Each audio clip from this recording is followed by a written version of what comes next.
En la clase de hoy lo que vamos a ver es la prescripción del ejercicio físico. Si bien en la fase introductoria ya vimos algunos aspectos de la prescripción, vamos a ver y profundizar en algunos aspectos más sobre el armado de los planes y lo que sería prescribir ejercicio físico en distintas poblaciones. Si bien vamos a hacer una introducción sobre otros aspectos como las recomendaciones actuales que hay de ejercicio físico en las diferentes fases de la vida, se podría decir. Luego vamos a profundizar en el armado específico del plan.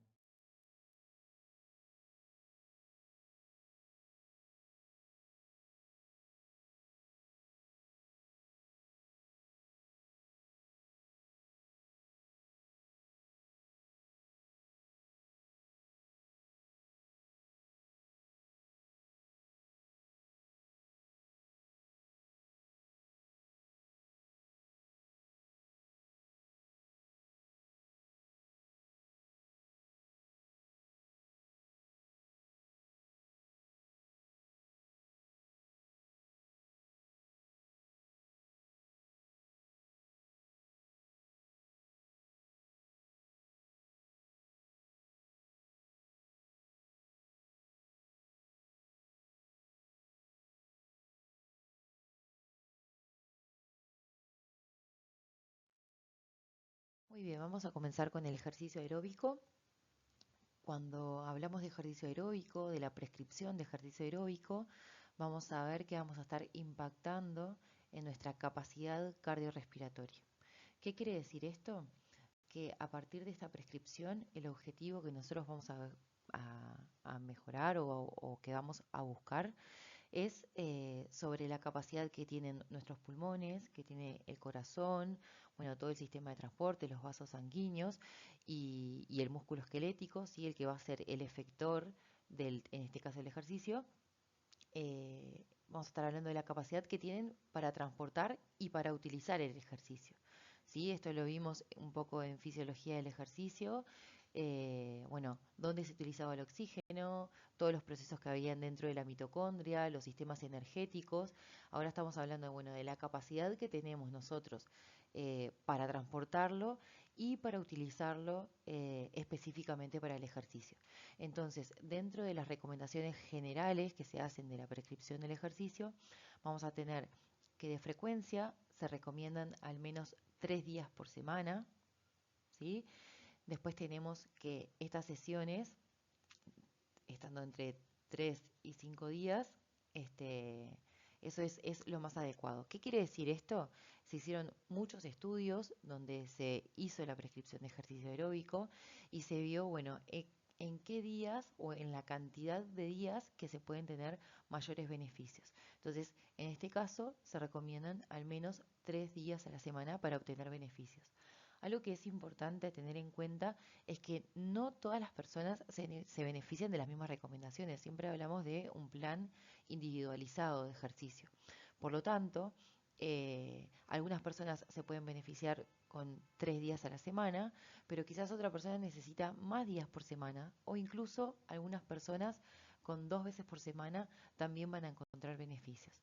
Entonces eso es importante que nosotros también tengamos en cuenta al armar el plan, teniendo en cuenta siempre que es un plan individual a la persona que vamos a estar entrenando. En cuanto a la intensidad, se recomienda una intensidad moderada a vigorosa. ¿Sí? En este caso ahí en el cuadro lo van a ver a partir de la frecuencia cardíaca de reserva, en el caso de moderados entre 40 y 59%, y en el caso de vigorosa es del 60 al 89%. Si bien esto es se puede decir, por ejemplo, lo moderado, cuando hablamos de intensidades moderadas o intensidades más bajas, las duraciones de los ejercicios son más largas y a medida que vamos aumentando la intensidad del ejercicio, el ejercicio vigoroso, vamos a ir haciéndolo cada vez más corto, ¿sí?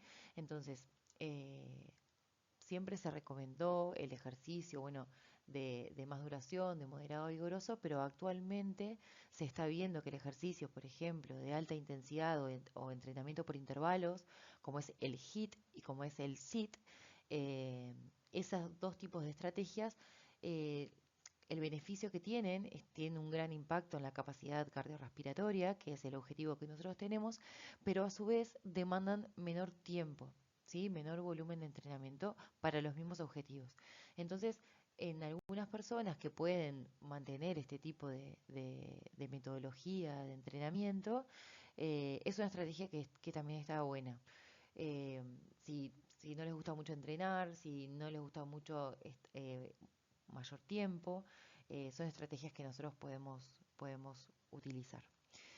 En cuanto al tiempo, se recomienda entre 30 y 60 minutos diarios. ¿Sí? Esto lo vimos ya en las recomendaciones para los adultos, acumular al menos 150 minutos eh, semanales. ¿Sí?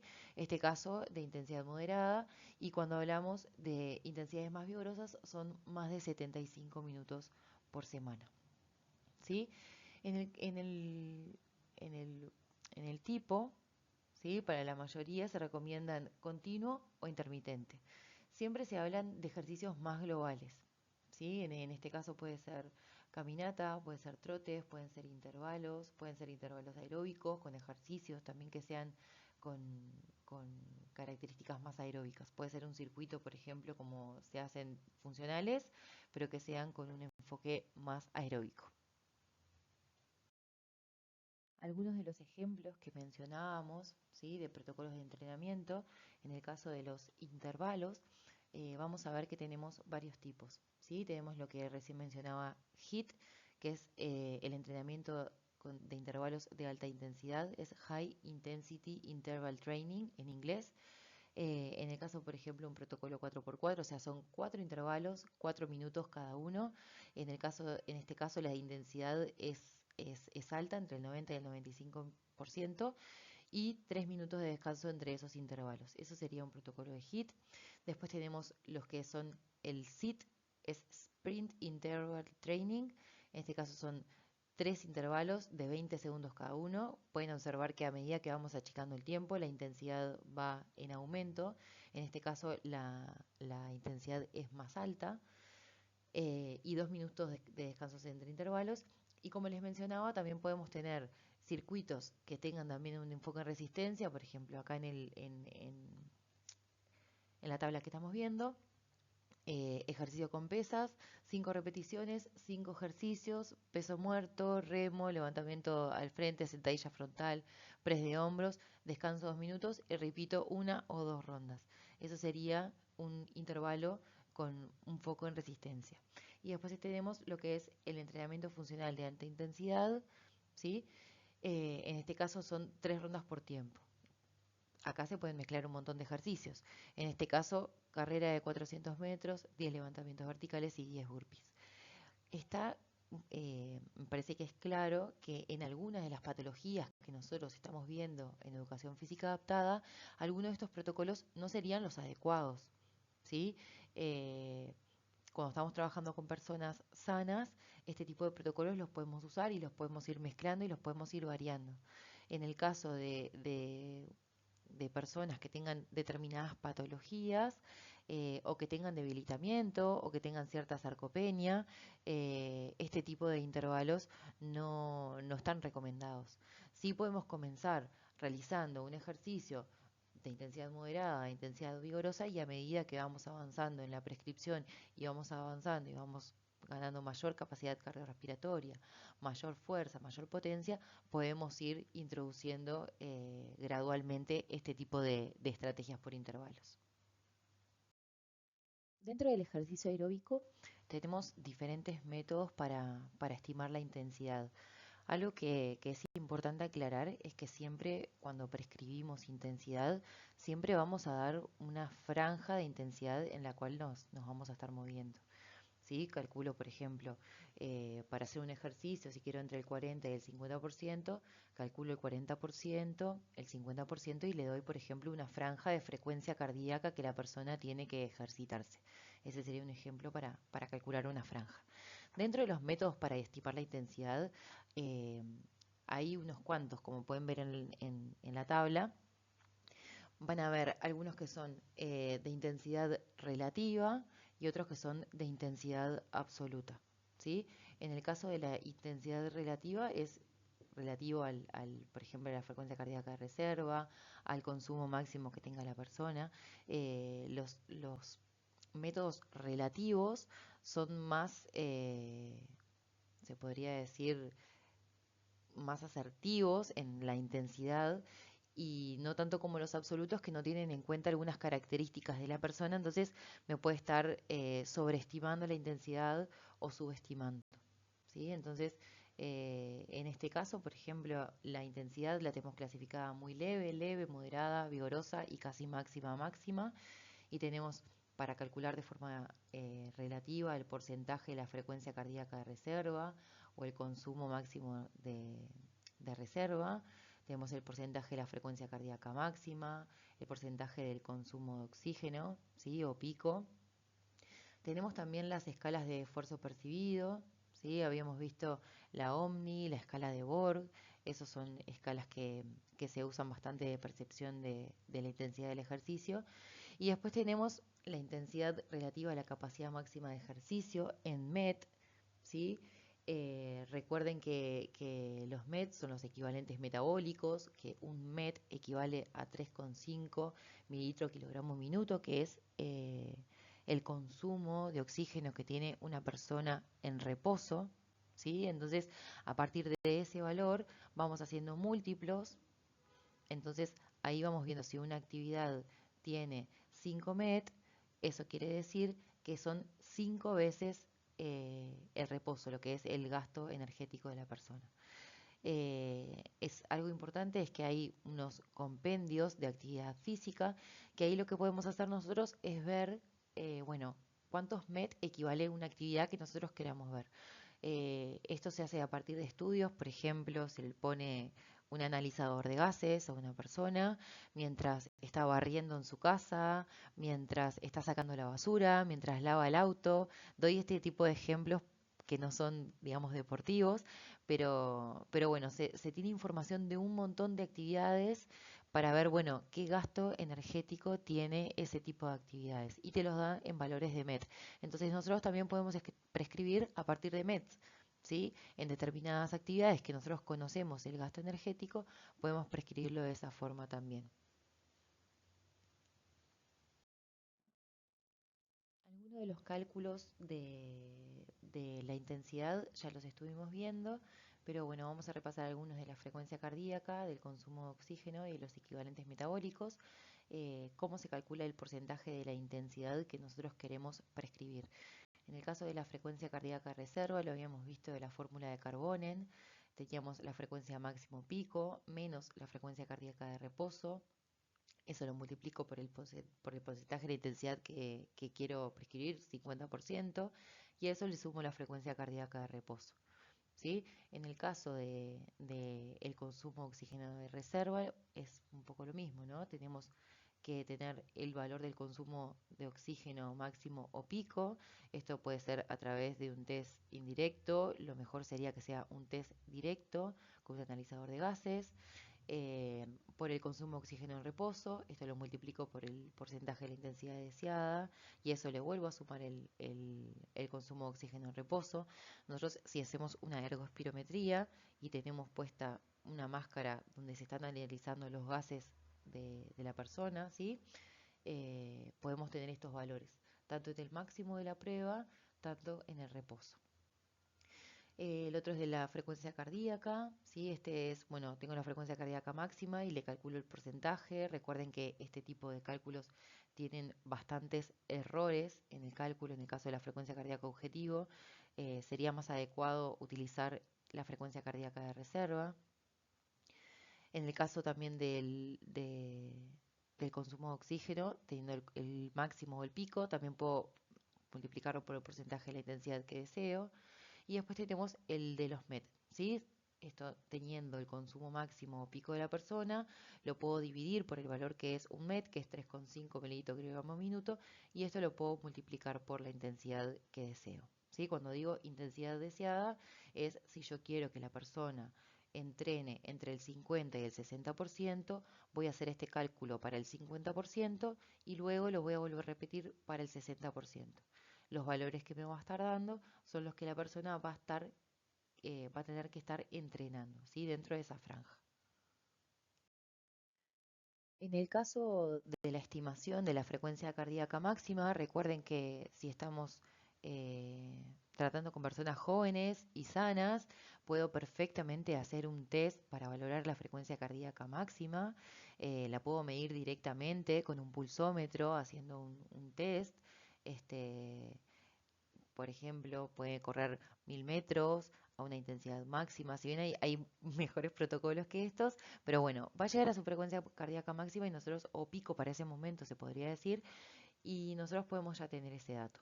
En el caso de que nosotros no podamos medirlo directamente, porque estamos trabajando con una persona que no puede hacer ese tipo de test, o no la conocemos y no queremos hacer un test máximo, lo que podemos hacer es estimar esta frecuencia cardíaca máxima. Todos conocemos la fórmula de 220 menos la edad. La realidad es que esa fórmula tiene unos cuantos errores, puede ser útil en un cálculo rápido, pero lo mejor es usar este tipo de fórmulas, ¿sí? Como pueden ver, este tipo de fórmulas son fórmulas de regresión que surgen a partir de diferentes estudios. Por eso siempre es importante cuando voy a usar una ecuación para estimar la frecuencia cardíaca, ver la población en la cual se testeó. Entonces, por ejemplo, en la de Astrand, la población es hombres y mujeres de 4 a 34 años. ¿Qué quiere decir esto? Que esta fórmula para una persona de 60 años probablemente no sea tan efectiva. En el caso de Tanaka, hombres y mujeres sanos, Gelish y colaboradores, hombres y mujeres, en un programa de acondicionamiento físico para adultos con una amplia gama de edades y nivel de condición física. Ahí nosotros podemos ver la población específica en la que se testió la fórmula y utilizar y elegir la que más nos convenga a nosotros. ¿Sí? Por ejemplo, la última es únicamente para mujeres. Tal como hemos mencionado desde el primer video, antes de prescribir, lo que nosotros tenemos que hacer también es evaluar a la persona. ¿Sí? Yo tengo que saber el punto de partida de esa persona. En este caso, para prescribir lo que es el ejercicio aeróbico, y como mencionamos, el ejercicio aeróbico lo que nos va a ayudar es mejorar nuestra capacidad cardiorrespiratoria. Una de las cosas que tenemos que hacer es evaluar esta capacidad cardiorrespiratoria, ¿sí? Como vimos, la capacidad cardiorrespiratoria está vinculada a la capacidad de realizar ejercicios dinámicos con grandes grupos musculares en diferentes intensidades, desde intensidades bajas a intensidades altas, ¿sí? Y como vimos también esta capacidad cardiorrespiratoria, lo que nos está mostrando es, bueno, la capacidad que tenemos nosotros para captar, transportar y utilizar el oxígeno mientras realizamos ejercicio. ¿Sí? En la imagen vemos que se está testeando la capacidad cardiorrespiratoria, en ese caso con un equipo portable. Eso sería lo que se llama Gold estándar o estándar oro, sería como el mejor equipo para poder medir directamente la capacidad cardiorrespiratoria. ¿Por qué es importante que también evaluemos la capacidad cardiorrespiratoria? Porque la capacidad cardiorrespiratoria está vinculada a la salud de las personas. ¿Qué quiere decir esto? Que muchos estudios han mostrado que niveles bajos de capacidad cardiorrespiratoria eh, muestran riesgo aumentado, por ejemplo, de muerte prematura, muestra mayor incidencia de enfermedades cardiovasculares, ¿sí? A su vez que mejoras en la capacidad cardiorrespiratoria también se han visto asociadas a reducción de de la mortalidad, ¿sí? Otra cosa que es importante es que, bueno, mayor nivel de capacidad cardiorrespiratoria siempre está vinculada o mayoritariamente está vinculado a personas que realizan mayor niveles de actividad física en su semana, ¿sí? Que cumplen con las guías de actividad física y eso siempre va a tener potenciales beneficios para la salud. Cuando evaluamos la capacidad cardiorrespiratoria, lo que se acepta como medida o criterio para la capacidad cardiorrespiratoria es el consumo de oxígeno. ¿Sí? El consumo de oxígeno, si recordamos, tenemos la fórmula que es la ecuación de Fick, ¿sí? Donde nos muestra que el consumo de oxígeno es igual al gasto cardíaco. Recuerden que el gasto cardíaco es el volumen sistólico, el volumen eyectado por el corazón, por la frecuencia cardíaca, por cuántas veces se está contrayendo en un minuto, por la diferencia arteriovenosa de oxígeno, ¿sí? Recuerdan que si nosotros medíamos a nivel arterial, a nivel venoso, la diferencia de oxígeno que teníamos era la cantidad de oxígeno que quedaba captado, por ejemplo, a nivel muscular. ¿Sí? Entonces, tenemos un factor central, que es el factor de la bomba, que es del gasto cardíaco, la cantidad de sangre que va a estar saliendo por el corazón, y luego tenemos la diferencia arteriovenosa de oxígeno, que nos está mostrando qué sucede a nivel periférico. ¿Sí? Entonces, acá podemos ver cómo se está utilizando el oxígeno. Habíamos dicho que en la capacidad cardiorrespiratoria lo que veíamos era, bueno, cómo funcionan nuestros pulmones, nuestro corazón, nuestros vasos sanguíneos, ¿sí? Y cómo a nivel metabólico, a nivel muscular, se estaba utilizando el oxígeno, ¿sí? Entonces, algo beneficioso del consumo de oxígeno es que también lo podemos expresar en niveles relativos. ¿Qué quiere decir esto? Que si nosotros, por ejemplo, hacemos un test, ¿sí? Y medimos el consumo máximo o el consumo pico para esa prueba, nos va a dar un número en mililitros minutos.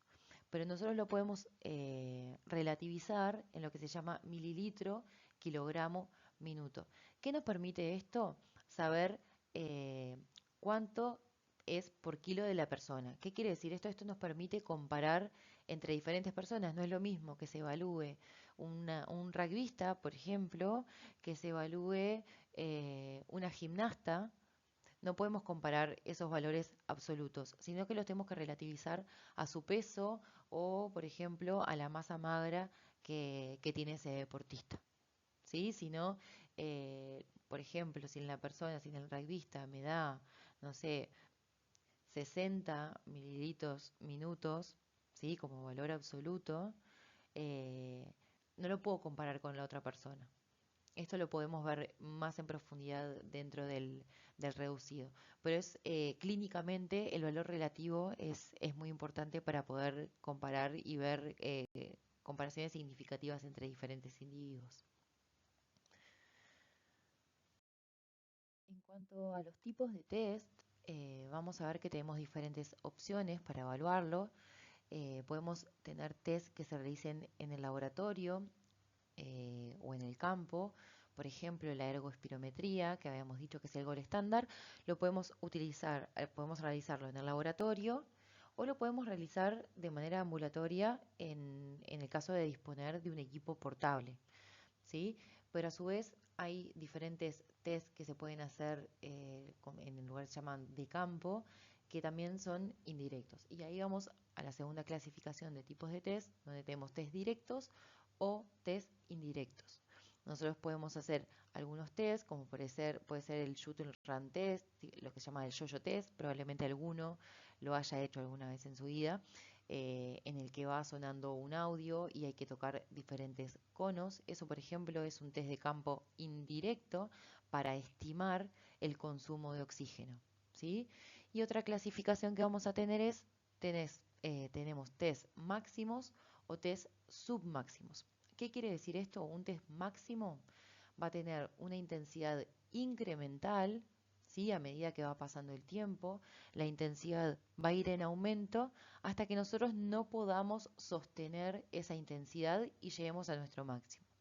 En el caso de los test submáximos, se hace una prueba donde no se llega al máximo y a partir de determinados parámetros nosotros podemos estimar cuál va a ser el máximo de esa persona.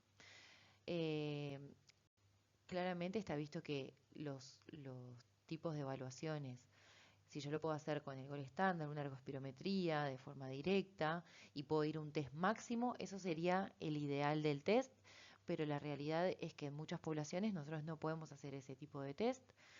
Si bien siempre vamos a tratar de planificar un test máximo, quizás la persona simplemente llegue a valores submáximos y nosotros tenemos que tener herramientas para poder estimar y poder calcular, por ejemplo, las intensidades que vimos anteriormente. A la derecha vamos a ver que hay diferentes protocolos, ¿sí? Por ejemplo, si nosotros estamos utilizando una cinta o un cicloergómetro, podemos armar diferentes tipos de protocolos, ¿sí? Entonces, como vemos arriba, podemos tener protocolos de intensidad constante. Esto quiere decir que a medida que va pasando el tiempo, como se ve en el gráfico, la intensidad siempre va a ser la misma, ¿sí? Y después tenemos de intensidad creciente, ¿sí? Test, lo que se llaman test incrementales. Entonces, ahí vamos a tener test continuos y test discontinuos. ¿Qué quiere decir esto? Que, por ejemplo, en el discontinuo voy a tener una fase de trabajo, voy a tener una pausa, voy a tener una fase de trabajo, voy a tener una pausa. Esto puede ser un test máximo o test submáximo, ¿sí? Y por otra parte tenemos los protocolos continuos. Y acá tenemos dos divisiones, ¿sí? Lo que serían test en rampa y test escalonados. En el caso del test en rampa, a medida que va pasando el tiempo, en un minuto va a ir aumentando siempre la misma intensidad. Esto lo que va a hacer es una línea recta, ¿sí? Esta pendiente es lo que nosotros vamos a estar cambiando a medida que la pendiente se va incrementando, la intensidad que va aumentando es más alta, ¿sí? Y por otra parte tenemos los protocolos escalonados que, tal como dice el nombre, vamos a ir teniendo escalones de intensidades. Un escalón a una intensidad. Después vamos a subir otro escalón, vamos a mantener esa intensidad por determinado tiempo, voy a subir al escalón, voy a volver a mantener la intensidad. Y en el caso de estos dos protocolos continuos también vamos a tener que podemos realizarlo de manera máxima, llegar a valores maximales o quedarnos en valores submáximos, ¿sí? La realidad es que los test, la ergospirometría, son equipos caros, por lo tanto no siempre se tiene acceso a este tipo de herramientas, entonces los test de campo son herramientas también muy útiles para nosotros, también por el bajo costo que tiene este tipo de evaluación, y hay algunos tipos de test que están validados y que tienen muy buena correlación con la ergospirometría. Tal como les habíamos mencionado, dentro de los diferentes tipos de test tenemos los test de campo y me pareció que estaba bueno mostrarles en la bibliografía un review, una revisión sistemática donde en esta revisión lo que se estudió, ¿sí? Fue la fiabilidad, la reliability, en este caso, de los test de campo. ¿Qué quiere decir esto? Se vio, bueno, qué tan confiables son algunos test de campo y además lo que se hizo fue ver, bueno, qué cantidad de bibliografía hay que sustenta, bueno, el uso de algunos de estos test. Esto lo que nos permite es tener seguridad con respaldo científico de los test que nosotros estamos realizando, ¿sí? Y de qué tan confiables y qué tan robustos pueden ser los datos que me arrojan este test. Por ejemplo, en una de las tablas que se incluye dentro de este estudio, en el caso de la valoración de la capacidad cardiorrespiratoria, los test de campo, vamos a tener clasificados los niveles de evidencia que hay sobre estos test. ¿Qué quiere decir esto? Que, como vemos arriba, Strong, Moderate and Limited, en estos tres vamos a ver la evidencia fuerte, los test que más evidencia hay, los que tienen nivel moderado y los que tienen muy poca evidencia. Entonces, dentro de esto vemos, por ejemplo, como ya les había mencionado, el Shoot and Run Test, el de 20 metros, hay evidencia fuerte para su uso. En el caso de los test que son de distancia, el Sit Minute Walk Test es el que tiene mayor evidencia. Y en el caso de los Step Test, ¿sí? los protocolos de banco, eh, el que tiene mayor evidencia es el de 6 minutos. ¿Sí? Esto a nosotros nos permite realizar una buena elección del test. En este caso, para esta valoración, lo que se recomendaría utilizar sería el Shoot to Run Test, el de 20 metros, el 6 Minute Walk Test y el de 6 minutos, el de escalón. ¿Sí? En el caso del test, el 20 Minute Shoot to Run Test, también conocido por el Yo-Yo Test, también se llama Course Navet. Hay varias formas de llamar el mismo test. En este test lo que se hace, tal como se muestra en la imagen, se ponen conos a una distancia de 20 metros. Lo que se va a hacer también es poner una señal auditiva. Eso es un audio pregrabado donde la persona va a tener que salir de un cono cuando hace un pip, va a tener que correr hacia el otro cono y llegar antes de que haga el otro pip. Como pueden ver a la derecha, esto es una hoja de muestra de, de, de anotaciones mientras se está haciendo el test. Una persona va a estar evaluándose y la otra va a estar con esta planilla marcando, ¿sí?, la cantidad de veces que va pasando. Esto tiene, como pueden ver, varios niveles y en cada uno de los niveles hay varias pasadas. Por ejemplo, en el nivel 1 hay 7 pasadas, ¿sí? Si esa persona completa las 7 pasadas, va a haber hecho 140 metros y la velocidad de corrida entre pip y pip es 2.2 metros por segundo. ¿Sí? La persona va a ir corriendo llegando al cono, va a seguir subiendo de niveles al 1, al 2, al 3, va a ir acumulando metros y la velocidad va a ir en aumento. Esto quiere decir que la señal auditiva, el PIP, va a ir cada vez más rápido, la persona va a tener que correr cada vez más rápido, es un test incremental, hasta que no logre llegar al cono, ¿sí? Va, no va a llegar una vez, no va a llegar una segunda vez y se va a cortar el test.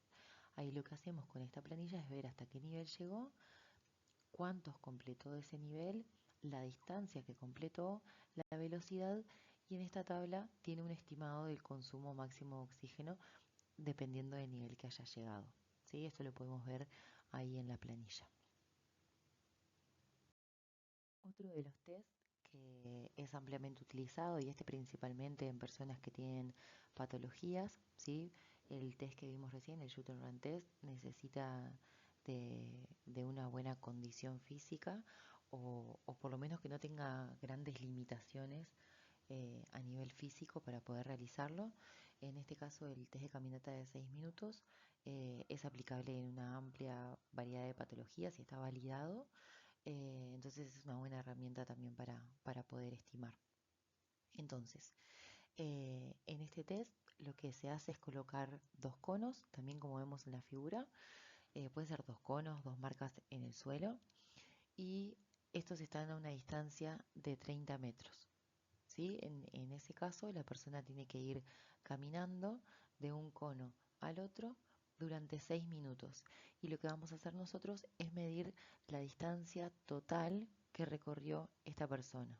¿Sí? Como pueden ver, hay marcas intermedias, que esto lo vamos a poner entre cono y cono para ver si no completa la vuelta entera, ¿sí?, en dónde fue que quedó y tener una medida exacta de la distancia recorrida. Como pueden ver a la derecha, tiene una hoja de muestra de la prueba. Entonces lo que se hace es a nivel basal, en este caso se mide la frecuencia cardíaca, la frecuencia respiratoria, se pone un saturómetro de oxígeno, se mira la disnea también con la escala de Borg, con la de esfuerzo percibido y la fatiga. Eso a nivel basal, previo a comenzar la prueba. Después se mide al final y 5 minutos posteriores a haber finalizado, ¿sí? Esto lo llamamos una fase de recuperación. Ahí tenemos también si se detuvo antes de los 6 minutos, en caso de haberse detenido, la razón por la que hizo. Y acá tenemos los valores, un porcentaje teórico, el valor teórico y el límite inferior a nivel normal. Esto lo que hacemos es calcularlo a partir de fórmulas, ¿sí?, que nos da para la edad, para la altura, eh, un porcentaje teórico. ¿Qué quiere decir esto? Un valor que la persona debería llegar para considerarse que está dentro de los valores normales. Y el límite inferior sería lo mínimo que podría tener esa persona. Si está por debajo de ese nivel, es muy insuficiente la prueba. Esto se calcula a partir de fórmulas que las vamos a ver en la siguiente diapositiva. Como vemos, para calcular los valores de referencia hay algunas ecuaciones de regresión se diferencia entre hombres y mujeres y lo que necesitamos es la talla, la edad y el peso de la persona. ¿Sí? Entonces, para tener el valor de referencia al que la persona debería llegar, lo que hacemos es sustituir en estas fórmulas la talla, la edad y el peso. Eso nos va a dar el valor de referencia al cual debería llegar la persona o debería superar. Para saber el límite inferior de normalidad, lo que hacemos en el caso de los hombres, este valor de referencia que calculamos, restarle 153 metros, ¿sí? En el caso de la mujer, restarle 139 metros. Eso nos va a dar el límite inferior de normalidad y el valor de referencia. Luego lo que hacemos es calcular el porcentaje al cual llegó la persona, ¿sí? En el siguiente video, en la parte 2 de prescripción de ejercicio, vamos a profundizar lo que acabamos de ver dentro de las consideraciones generales. Vamos a unir los principios de la prescripción del ejercicio, lo que llamamos el FIT-BP. Para cada una de estas consideraciones vamos a ver el ejercicio aeróbico, la fuerza, la flexibilidad, la composición corporal y el ejercicio neuromotor. Y además vamos a ver cómo se evalúan cada una de estas capacidades que estamos viendo. En la parte 3 continuaremos con la prescripción y la evaluación del ejercicio físico. Más específicamente vamos a hablar de fuerza y de flexibilidad.